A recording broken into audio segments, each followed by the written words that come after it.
Friends, this is our third lecture for class 7 chemistry. Chapter's name is fiber to fabric. Today we will learn processing of fleece to fabric, that is also known as wool production. आज हम लोग fleece का processing करके fabric में जो change किया जाता है, जिसको वूल प्रोडक्शन भी कहते हैं, वूल तैयार करना जो कहते हैं, उसके विषय में हम आज जानकारी लेंगे। The process of fleece to fabric involve following steps. 4-5 प्रक्रियाएं हैं, जिस प्रक्रियाओं से गुजरने के बाद मवेशियों जानवरों के जो बाल होते हैं वो ऊल में कन्वर्ट हो जाते हैं, जिसे फिर भेजा जाता है फैब्रिकेशन के लिए और उलेन कपड़े बनाने के लिए। उसमें सबसे पहला प्रोसेस है शीयरिंग। शीयरिंग क्या है वो हम लोग समझे। The process of removal of fleece from the body of animals is known as shearing. जानवरों के शरीर से उसके बाल को निकालने का, काटने का, उतारने का जो काम है उसको हम लोग शीयरिंग कहते हैं। The person who removes the wool is called shearer. और जो आदमी मवेशियों के शरीर से उसके बाल को उतारता है उसे हम शीयरर के नाम से जानते हैं। In fact, the removal of the fleece during the summer month helps the sheep to keep its body cooler.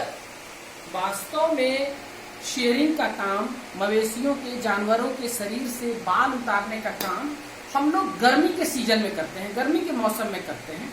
इससे जानवरों को एक फायदा भी मिलता है कि उनके बॉडी टेम्परेचर को मेंटेन करने में फायदा रहता है, वो गर्मी से बच पाते हैं। इसलिए कोशिश भी करना चाहिए, ऐसा किया भी जाता है और कोशिश भी करना चाहिए कि जब भी हम जानवरों के बॉडी से फ्लीस उतारें, उसके बाल उतारे, काटें, तो गर्मियों में ही काटा जाए। Hence shearing is done in summer. इसलिए शेयरिंग को गर्मी के दिनों में ही किया जाता है। Scouring, the process in which the shorn hair is treated to remove grease, dust and dirt is called scoring. Scoring क्या है? वास्तव में scoring जो है वो जो हम लोग फ्लीस उतारते हैं, बाल जो उतारते हैं जानवरों के शरीर से, उसकी सफाई है। The process in which the shorn hair is treated to remove grease, उससे ग्रीज हटाना, डस्ट हटाना, गंदगी हटाना, इस काम को हम स्कोरिंग कहते हैं। Nowadays, scoring is done by machines. आजकल स्कोरिंग का काम मशीन के द्वारा ज्यादा से ज्यादा किया जाता है। The third step is sorting. Sorting क्या है?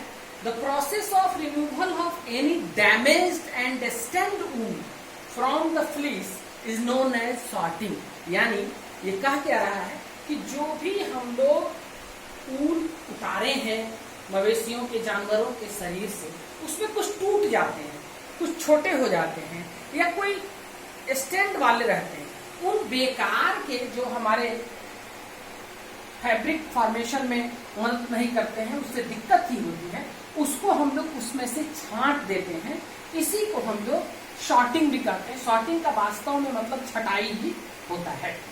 फोर्थ प्रोसेस है ग्रेडिंग। कौन सा ऊल किस तरह का है उसको छांटने की प्रक्रिया जो होती है, तो ऊन को जो छांटने की प्रक्रिया है, कौन सा ऊन किस वैरायटी का है, किस कैटेगरी का है, किस रंग का है, उसकी डाइंग किस तरह से की जाएगी, इसको छांटने की प्रक्रिया को हम लोग ग्रेडिंग कहते हैं। The process of grouping of wool according to their length, colour, texture and ease of dyeing is known as grading. तो उसका ग्रेडिंग हम लोग कर देते हैं कि ऊल किस वैरायटी का है, और ग्रेडिंग के बाद और प्रोसेस है जो हम आपको अभी बता रहे हैं। प्रिय बच्चों, ग्रेडिंग के बाद जो अगला स्टेप है वो है डाइंग। डाई का अर्थ होता है रंगना। The sheared wool is dyed in various colours depending on the requirement. जिसकी मांग रहती है, जिस कलर की मांग रहती है ऊल की, लाल ऊल की अगर मांग है, पीले की मांग है, जो भी कंपनी जो स्वेटर वगैरह गर्म कपड़े बनाते हैं उनके रिक्वायरमेंट के आधार पर, उनकी मांग के आधार पर जो सियर्ड वूल है उसको विभिन्न रंगों में रंगा जाता है। इस प्रोसेस को कहते हैं हम लोग डाइंग। सिक्स्थ है ड्राइंग। ड्राई मीन्स सुखाना। The dyed wool is made to pass through a machine that squeeze out the excess water, then it is left for drying। जो रंगे हुए ऊल होते हैं, रंगे हुए जो ऊल है उसको एक मशीन से पास किया जाता है। वो मशीन उसको स्क्वीज कर देता है, गार देता है उसके सारे लिक्विड्स को, जो उसमें excess of water, excess of liquids है, रंग जो है, और उसके बाद उसको ड्राई करने के लिए छोड़ दिया जाता है, जिससे वो सूख जाता है। कहीं कहीं इसे धूप में भी सुखाया जाता है, कहीं कहीं मशीन में एक कमरा रहता है जिस कमरे का तापमान एक रेंज तक रखा जाता है, सुखाने के रेंज तक, और उस कमरे में इसे फैला दिया जाता है जिससे यह सूख जाता है। That is called drawing. उसके बाद है 7th स्टेप है प्रोसेस का स्पिनिंग।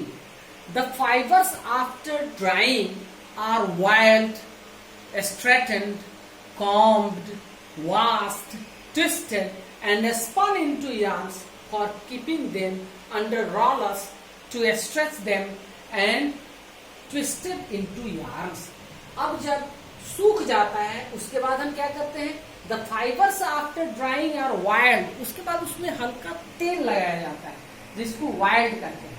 straightened, उसमें कुछ मुड़े हुए होते हैं जो सीधे नहीं होते, उसको सीधा किया जाता है। कॉम किया जाता है, उसको कंघी के तरह एक मशीन होता है जिससे कि उसको कॉम करके सीधा किया जाता है। वॉश्ड, अगेन उसको धोया जाता है। ट्विस्टेड, उसको मोड़ा जाता है। एंड स्पन इनटू यार्न्स, और तब उसको धागे के रूप में लपेटा जाता है। By keeping them under a roller to stretch them and twisted into yarns. जो ये प्रक्रिया जो है ये एक मशीन के द्वारा किया जाता है। और लास्ट प्रक्रिया है हम लोगों का 8th स्टेप है weaving and knitting. Weaving and knitting, जो बुनाई हम लोग करते हैं जिससे अंत में कपड़ा हमारा तैयार हो जाता है। The large fibres are spun into yarn and knitted for making sweaters, whereas the shorter fibers are spun and woven into other woolen cloths। जो लंबे लंबे फाइबर्स होते हैं, जो लंबे धागे होते हैं, उससे स्वेटर वगैरह बना लिया जाता है, और जो छोटे धागे होते हैं उससे दूसरे वूलन क्लॉथ्स बनाए जाते हैं जिसमें छोटे धागे का इस्तेमाल होता है।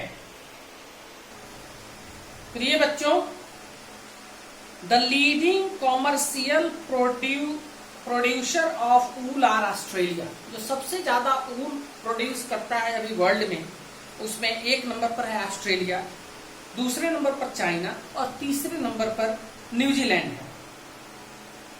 Bioclip is the name of the new wool harvesting technology and was invented by Australian scientist. Bioclip एक वूल हार्वेस्टिंग की टेक्निक है जिसे ऑस्ट्रेलिया के साइंटिस्ट ने डेवलप किया है। नई चीज हम लोगों को पढ़ना है प्रिय बच्चों, ये आपके बुक में दिया हुआ है, इसे मैं समझा रहा हूँ। एक इसका छोटा नोट्स आप लोग बना लेंगे। वो क्या है वो मैं आपको समझा कर पढ़ा दे रहा हूँ, फिर इसका एक छोटा नोट्स आप अपने कॉपी में बना लेंगे। हेल्थ हैजर्ड इन वूल इंडस्ट्री।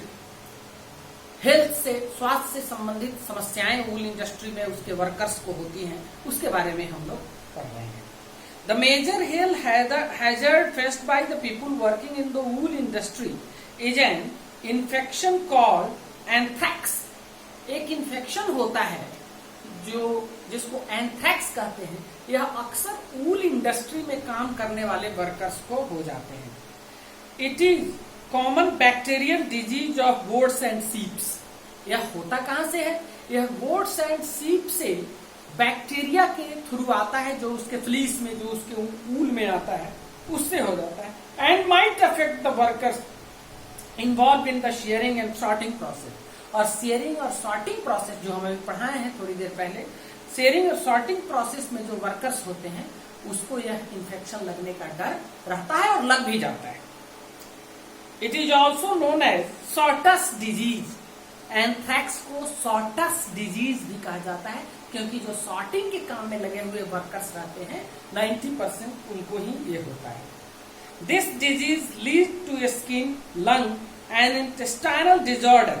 इससे होता क्या है, स्किन, लंग्स और इंटेस्टाइनल डिजॉर्डर हो जाता है, पाचन प्रक्रिया में प्रॉब्लम हो जाती है, स्किन पर कुछ प्रॉब्लम हो जाता है या श्वसन संबंधी कुछ बीमारियां हो जाती है। And also result in lesions in arm, neck and lungs. बाह पे और गर्दन पे कुछ धब्बे टाइप के भी हो जाते हैं। दूसरी बात क्या है हेल्थ हैजर्ड से संबंधित, the usage of chemical dyes may result in irritation of eyes, infection of skin, lungs and breathing problems। कह रहा है कि जो डाइंग के काम में मजदूर लगे हुए होते हैं, वर्कर्स जो लगे होते हैं, उनको जो केमिकल्स डाई होते हैं उनसे कुछ समस्या हो जाती है। उनसे क्या समस्या होती है, उनके आंखों में जलन हो जाता है, इन्फेक्शन ऑफ स्किन, चमड़े के ऊपर कुछ इन्फेक्शन होने के डर रहते हैं, या फिर लंग्स में भी इन्फेक्शन हो जाता है, या ब्रीदिंग प्रॉब्लम, चूंकि उससे एक स्मेल आता है, उस स्मेल से उनको सांस लेने में भी दिक्कत आ जाती है।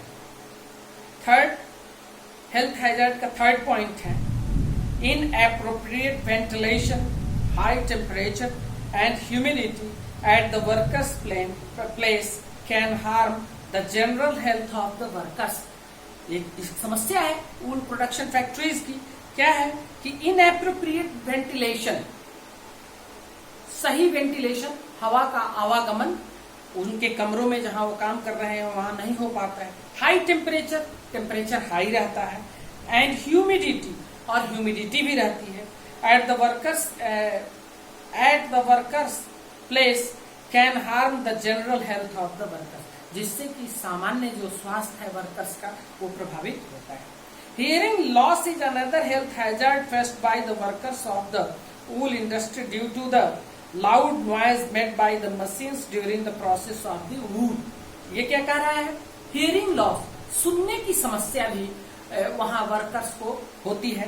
इसका कारण क्या है,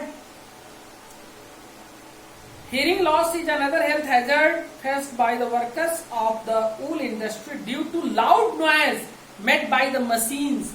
वहां जो वूल इंडस्ट्री में जो मशीन्स होते हैं वो बहुत शोर शराबा करते हैं, और उसी के इर्द गिर्द, उसी के आसपास वर्कर्स काम करते हैं, जिससे कि हियरिंग लॉस, सुनने में कमी उनके आ जाती है, वो ऊंचा सुनने लगते हैं और उनको ये समस्या होती है। डियर स्टूडेंट्स, अगले क्लास में मैं आपको पढ़ाऊंगा सिल्क के विषय में। आप लोग थोड़ा पढ़कर तैयार रहेंगे ताकि हम जब पढ़ाएंगे तो आपको ज्यादा समझ में आएगी। और सिल्क पेज नंबर 39 में है, इसे आप पढ़कर तैयार रहेंगे। मैं अगले लेक्चर में, लेक्चर नंबर 4 में मैं आपको पढ़ाऊंगा सिल्क के विषय में। Okay, thank you, thanks.